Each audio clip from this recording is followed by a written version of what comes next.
Hey guys, come hit a garage gym workout with me 4 months postpartum. I'm super bad at warming up, but these are some stretches that I never miss. And this is the world's greatest stretch, so I just do this 3 times on each side and then stretch back that hamstring and calf and then do the other side. And you know, my 4-month-old was actually nice enough to take a nap this morning, and so normally I'd have her out here with me, but she was sleeping. So instead, my puppy dog is out here with me, causing just as much trouble.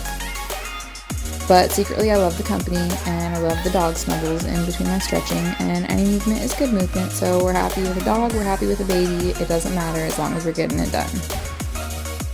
Next, I always do 5 press-ups, and these just really stretch out my core, and they feel super good, especially if you're sore. My dog decided he wanted to join me on those. And then I end with 5 bootstrappers, and since I'm squatting today, these were really important to just activate those glutes and stretch out my hamstrings. Not pictured is me properly warming up to this weight. Today I decided to do a 5x5 at about 70 to 75% of my 1 rep max, and I'm basing this off of my 1 rep max pre-pregnancy, which is slightly higher than my current 1 rep max, which I'm not sure if that's a good idea. This kind of felt like I was fighting for my life, to be honest, but you just do whatever weight feels good for you in a 5x5. That last rep should be a little bit pushing it, a little bit tough. And these all felt very tough for me, so honestly I probably could have gone lighter, but just remembering to breathe in, brace that core, and exhale on the way up when it gets hard, especially if you're postpartum and you're working on keeping that pelvic floor safe and repairing it properly. Going lighter might even be a better idea as you build back, and just keep that bracing in mind with every single rep. I think these felt harder than usual today because normally I'd have my baby in here with me cheering me on, and although it was nice to get a little workout session without her and by myself, I kind of missed her, to be honest. Not me dreading every single set. I'm not sure why my motivation has really been lacking lately, but to be honest, I think it's more important to get into the gym when you're not mentally feeling it than when you're really feeling on your game. I think that's when the most growth happens, at least for me. I'm only showing you 3 of my 5 sets, but I did do 5 sets, I promise you that.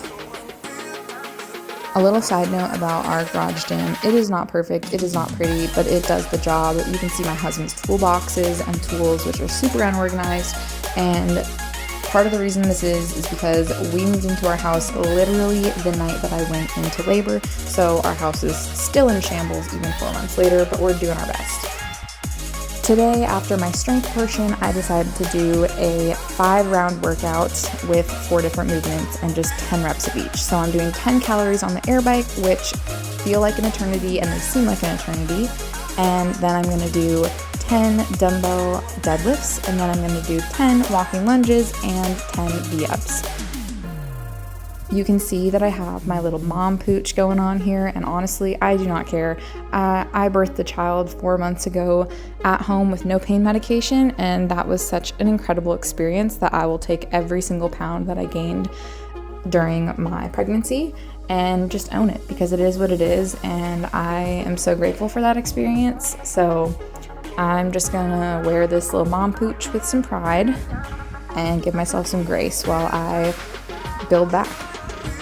These deadlifts felt way heavier than they should have, but I think that's because I did squats right before this.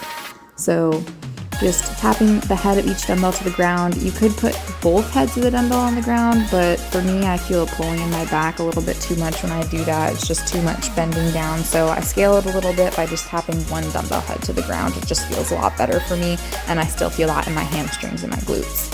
For these walking lunges, they're kind of the worst after you get your heart rate up on that bike and then do those dumbbell deadlifts, but I really feel like I get the most out of them. I forgot to show you guys the V-ups that I did, but I swear I did them at the end here.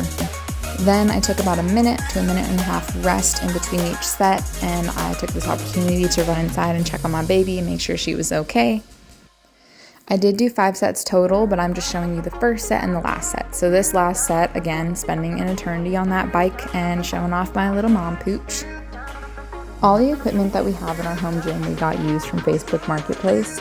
So if you don't happen to have a bike at home, something you can do instead is do burpees. So I was doing these for a while before we acquired our bike, and I would just do about 10 to 12 per 10 calories on the bike. I'm not exactly sure of the actual conversion, but I would just do about a minute of work. If you're trying to do a workout like this at home, I highly recommend just getting a pair of dumbbells to start if you don't have any equipment. A pair of dumbbells will allow you to do so many different movements, and then you can just build in that cardio, whether that's building in a 200 meter to 400 meter run or doing burpees or something like that. You don't need the bike, you don't need many sets of dumbbells, just one set of dumbbells that will challenge you. You can do this anywhere, just get a mat. You don't have to have all these mats and this entire gym setup or a rig or anything like that. My little puppy dog decided to join me just to finish up my workout and cheer me on.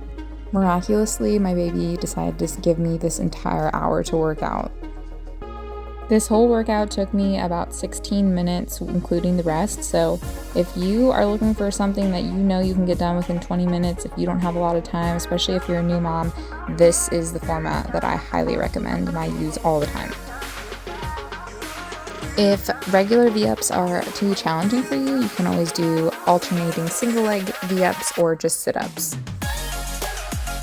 V-ups with a dog around are not for the faint of heart. This was really hard, but to be honest, I was glad to have a little bit of a break in between the lunges and the V-ups with his interruptions.